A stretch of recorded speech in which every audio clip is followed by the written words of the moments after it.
Good morning बच्चों। Discovering टूट पढ़ रहे थे और अभी तक हमने पढ़ा कि टूट की टूम्ब 1922 में मिली थी और 2005 में उसे सीटी स्कैन के लिए ले जाया जा रहा था, लेकिन वहाँ पर तेज़ हवाएं चलने लगी थी। और राइटर टूट के बारे में बताती हैं कि वो इजिप्ट के एक बहुत बड़े साम्राज्य के आखिरी उत्तराधिकारी थे। After months of carefully recording the pharaoh's funerary treasures, funerary treasure जो फ्यूनरल के साथ रखा जाता है, वो सारा सामान, वो सारा खजाना, उसकी महीनों तक रिकॉर्डिंग की गई। इतना सारा सामान था उनके मम्मी के पास कि कई महीने लगे उसे रिकॉर्ड करने में। Carter began investigating his 3 nested coffins, और जब पूरे खजाने का अच्छे से रिकॉर्ड कर लिया गया, उसके बाद कार्टर ने टूट के कॉफिन को इन्वेस्टिगेट करना शुरू किया। और उनके कॉफिन को 3 नेस्टेड कहा जाता है। 3 नेस्टेड यानी कि 3 कॉफिन थे। जैसे ये सबसे बड़ा वाला कॉफिन है, इसके अंदर एक और कॉफिन था, और उसके अंदर जो तीसरा कॉफिन था उसमें टूट की मम्मी को दफनाया गया था। Opening the first he found a shroud adorned with the garland of willow and olive leaves. जब उन्होंने पहले कॉफिन को खोला तब उन्हें एक श्राउड यानी कफन मिला और उसके साथ विलो और ओलिव के पत्तों के गार्लैंड्स जो फूल मालाएं होती हैं जो डेड बॉडी पर चढ़ाई जाती हैं, गार्लैंड्स मिले थे। With celery, lotus petals and cornflowers, उसके साथ साथ सेलरी, लोटस के पेटल्स यानी कमल के फूल के पत्ते और कॉर्नफ्लावर्स भी रखे गए थे।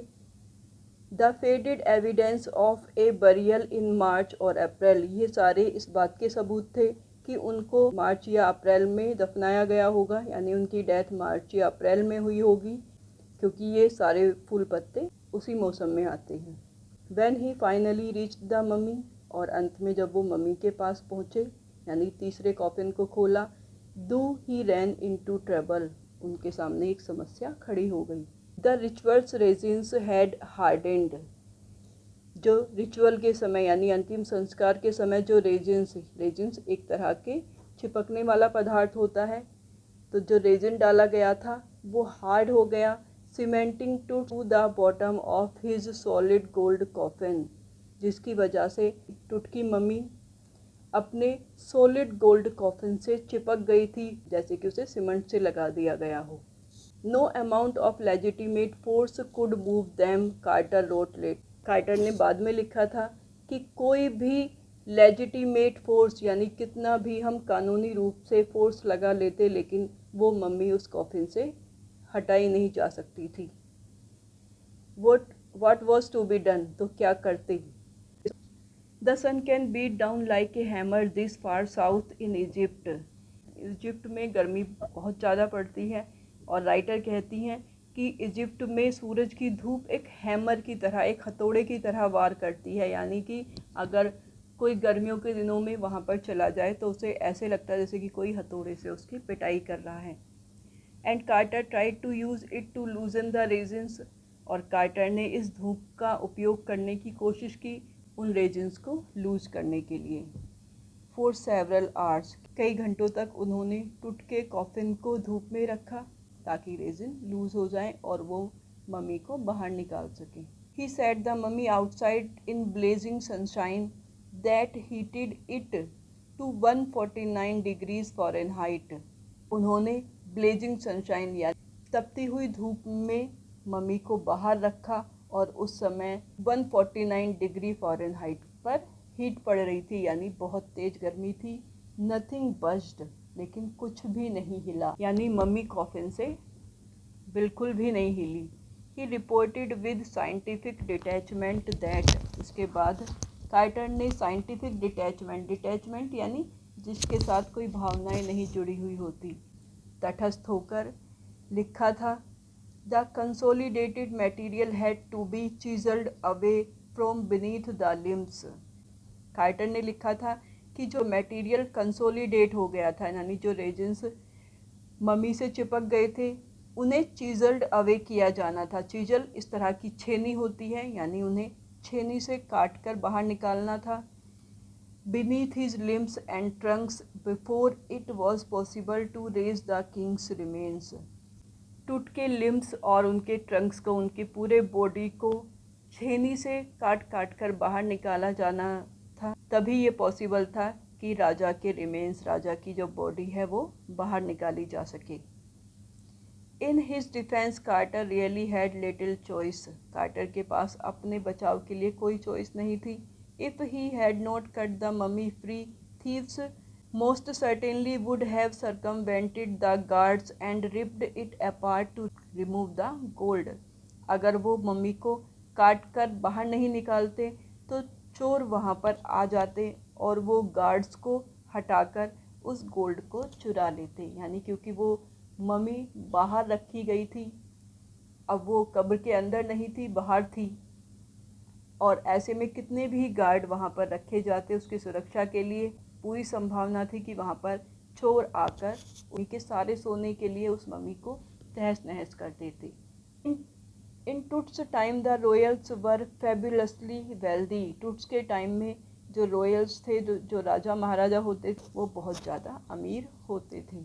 एंड दे थॉट और होप्ड, और वो सोचते थे और उम्मीद करते थे, they could take their riches with them, कि वो अपनी संपत्ति अपने साथ ले जा सकते हैं। For his journey to the great beyond, king Tut was lavished with glittering goods. इसलिए जब ग्रेट बियॉन्ड के लिए, यानी कि दूसरे जन्म के लिए टुट की जर्नी शुरू हुई, यानी उनकी डेथ हो गई, उनकी डेथ के बाद उन्हें बहुत ही ग्लिटरिंग गुड्स के साथ, चमकदार चीज़ों के साथ, सोने की चीज़ों के साथ उन्हें दफनाया गया था। प्रीशियस कॉलर्स, जिसमें बहुत ही महंगे कॉलर्स थे। इनलेड नेकलेस, सोने के बने हुए चित्रकारी किए हुए नेकलेस। ब्रेसलेट, रिंग्स, एम्यूलेट्स, ताबीज। A ceremonial apron, sandals, sheath for his fingers and toes, and now iconic inner coffin and mask, all of pure gold. जितना भी सामान टुट की मम्मी के पास था, उनका कॉफिन तक, वो भी सब प्योर गोल्ड का बना हुआ था। Separate Tut from his adornments, Carter's men removed the mummy's head and severed nearly every major joint। टुट को उनके कॉफिन से बाहर निकालने के लिए कार्टर के आदमियों ने मम्मी का सर और लगभग हर बड़े जॉइंट को काट कर अलग कर दिया। यानी एक पार्ट में मम्मी को निकालना पॉसिबल नहीं था, इसलिए उसके टुकड़े कर दिए गए। इसीलिए जही हब्बास कहते हैं कि मम्मी की हालत बहुत ख़राब है जब उन्होंने पहली बार उसे देखा था। वंस दे हैड फिनिश्ड, जब उनका काम पूरा हो गया, they reassembled the remains on a layer of sand in a wooden box with padding that concealed the damage the bed where Tut now rest. और एक बार जब उनका काम पूरा हो गया, तब उन्होंने टुट की रिमेन्स को, यानी टुट का जो कंकाल था, उसे एक वुडन बॉक्स में, लकड़ी के बने हुए बॉक्स में रेत के ऊपर रख दिया और उसकी पैडिंग कर दी ताकि डैमेज को कंसील किया जा सके, यानी जो नुकसान उन्होंने मम्मी को पहुंचाया है उसे छिपाया जा सके। और आज भी टुट की मम्मी इसी बेड पर है, इसी वुडन बॉक्स पर है। Archaeology has changed substantially in the intervening decades. Writer कह रही हैं कि इंटरवेनिंग डिकेड्स यानी 1922 से लेकर 2005 तक के बीच में जो भी दशक आए हैं, उनमें आर्कियोलॉजी बहुत ज़्यादा चेंज हो चुकी है। Focusing less on treasures and more on the fascinating details of life and intriguing mysteries of death. अब आर्कियोलॉजी ट्रेजर पर ज़्यादा फोकस नहीं करती, बल्कि उसका ज़्यादा फोकस लाइफ और डेथ की मिस्ट्रीज पर होता है, यानी उनका जीवन कैसा था और उनकी मौत का रहस्य क्या है, किस तरह उनकी डेथ हुई, इस पर आर्कियोलॉजी ज़्यादा फोकस करती है। It also uses more sophisticated tools.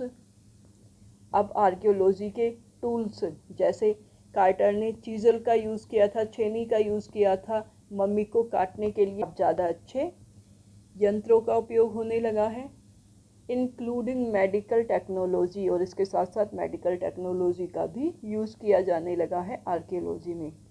In 1968, more than 40 years after कार्टर्स discovery An anatomy professor x-rayed the mummy and revealed a startling fact. 1968 में कार्टर के मम्मी को डिस्कवर करने के 40 साल बाद 1968 में एक एनाटॉमी के प्रोफेसर, एनाटॉमी शरीर रचना विज्ञान को कहा जाता है, एक एनाटॉमी प्रोफेसर ने मम्मी का एक्सरे किया और उन्होंने बहुत ही हैरान कर देने वाला फैक्ट बताया। Beneath the resin that cakes his chest, कि रेजिन के नीचे जो उसकी चेस्ट का पार्ट है, his breast bone and front ribs are missing, कि मम्मी का ब्रेस्ट बोन और उसके जो फ्रंट रिब्स था, फ्रंट की पसलियों का भाग था, वो मिस था। और ये सब आधुनिक मेडिकल फैसिलिटीज़ के द्वारा ही पॉसिबल हो पाया था। Today diagnostic imaging can be done with computed tomography और सीटी। आज के टाइम में मेडिकल फैसिलिटीज़ इतनी ज़्यादा समृद्ध हो चुकी हैं कि कंप्यूटेड टोमोग्राफी यानी सीटी स्कैन किया जा सकता है, जिससे कि इमेजिंग की जा सकती है, यानी कि पूरी एक वर्चुअल बॉडी तैयार की जा सकती है। By which hundreds of x-rays in cross section are put together like slices of bread to create a 3 dimensional virtual body. CT scan में hundreds of x-ray cross section में होते हैं और जब उन्हें एक साथ रखा जाता है तो जैसे ब्रेड के स्लाइस को पूरी तरह से देखा जा सकता है आंखों से, उसकी लंबाई, चौड़ाई, मोटाई सब कुछ, इसी तरह से एक 3 डायमेंशनल वर्चुअल बॉडी क्रिएट की जा सकती है सीटी स्कैन में। यानी मम्मी को जब सीटी स्कैन में डाला गया तो उनकी एक पूरी बॉडी, सिर्फ एक्सरे की तरह एक फ़ोटो नहीं बल्कि एक पूरी virtual body. What more would a CT scan reveal of tooths more than X-ray? सवाल ये था, सीटी स्कैन में टूथ की मम्मी का एक्सरे से ज़्यादा क्या सामने आएगा। यानी एक्सरे में ये पता चला था कि उनकी रिब्स का पार्ट मिसिंग है, जैसे इसमें देख सकते हैं, और उनकी ब्रेस्ट बोन भी मिसिंग थी। अब सबके मन में ये सवाल था कि सीटी स्कैन में इससे ज़्यादा क्या आ सकता है। And could it answer two of the biggest question, और क्या सीटी स्कैन के द्वारा दो बड़े क्वेश्चंस जो अभी भी लिंगर कर रहे हैं उनके आसपास, यानी जो अभी भी दो क्वेश्चंस हैं जो कि टूथ से संबंधित हैं। पहला है हाउ डिड ही डाई, उनकी डेथ कैसे हुई। How old was he at the time of his death, और अपनी डेथ के समय टूथ कितने साल की थी। इन दो क्वेश्चंस का जवाब मिल पाएगा या नहीं, सबके मन में यही सवाल था। King tooths demise was a big event, tooth की मृत्यु एक बहुत बड़ी घटना थी। Even bye royal standards, royal standard से भी। He was the last of his families line, वो अपने परिवार का आखिरी उत्तराधिकारी था। And his funeral was the death Ratle of A dynasty, और उनका फ्यूनरल, उनका जो अंतिम संस्कार था वो एक डायनेस्टी का भी डेथ रेटल था, यानी उन्हीं के साथ उनकी जो खानदान था, जो उनकी वंश था, उसका भी अंत हो गया था। But the particulars of his passing away and his aftermath are unclear, लेकिन अभी भी उनकी डेथ के बारे में सूचनाएं अनक्लियर हैं। एमेनहोटेप III, टूथ्स फादर और grandfather, was a powerful pharaoh who ruled for almost 4 decades at the height of the 18th dynasties golden age. Writer A.R. Williams, जो कि बहुत बड़ी जर्नलिस्ट थी, वो टूथ का इतिहास बता रही हैं कि एमेनहोटेप III, जो कि या तो टूथ के फादर थे या ग्रैंडफादर थे, वो बहुत पावरफुल फ़ैरो थे, बहुत ही शक्तिशाली राजा थे, जिन्होंने लगभग 40 साल तक राज्य किया था। उनके शासनकाल को गोल्डन एज कहा जाता है। उनके शासनकाल में उनका वंश अपनी हाइट पर था, यानी बहुत ज़्यादा समृद्ध था। His son एमेनहोटेप IV succeeded him, उनके बाद उनका बेटा एमेनहोटेप IV सिंहासन पर बैठा। And initiated one of the strangest period in the history of ancient Egypt, और प्राचीन इजिप्ट के इतिहास में उसने सबसे अजीब पीरियड की शुरुआत की, यानी उसके बाद उनके वंश का विनाश होना शुरू हो गया। The new pharaoh promoted the worship of the Aten, नए फ़ैरो ने, जो एमेनहोटेप IV था, उन्होंने एटन गॉड की पूजा शुरू की। एटन सन डिस्क को कहा जाता है। हिज नेम टू एखेनेटन, उन्होंने अपना नाम भी बदलकर एखेनहेटन कर लिया, यानी एमेनहोटेप से एक्हेनहेटन कर लिया, servant of the Aten, Akhenaten का मतलब है एटन का servant, and moved the religious capital from the old city of Thebes to the new city of Akhenaten known now as Amarna. और उन्होंने अपने राज्य की कैपिटल भी मूव कर ली। पहली कैपिटल जो कि पुराने समय से कैपिटल चली, राजधानी चली आ रही थी, वो थीब्स थी। अब उन्होंने एक्हीटेटन यानी कि जिसे नए नाम अमरना से जाना जाता है, उसे अपनी राजधानी बनाया। He further shook the country by attacking Amun, a major गोड।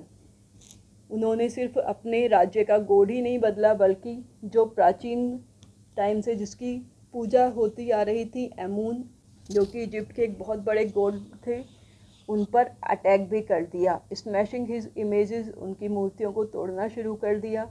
एंड क्लोजिंग हिज टेम्पल्स, और उनके मंदिरों को बंद करवा दिया। It must have been a horrific time, said Ray Johnson. Ray Johnson कहते हैं कि ये एक बहुत ही भयानक समय रहा होगा। Director of the universities of Chicago's research centre in Luxor, the site of ancient थीव। रे जॉनसन डायरेक्टर हैं शिकागो यूनिवर्सिटी के रिसर्च सेंटर के, जो कि थीब्स के पास लक्सर में स्थित है। The family that had ruled for centuries was coming to an end. वो परिवार जो शताब्दियों से शासन कर रहा था, अब उसका अंत होने लगा था। And then Akhenaten went a little wacky, और एक्हीनेटन थोड़ा सा सनकी हो गया था। तो आज यहीं तक, इसके बाद कल पढ़ेंगे।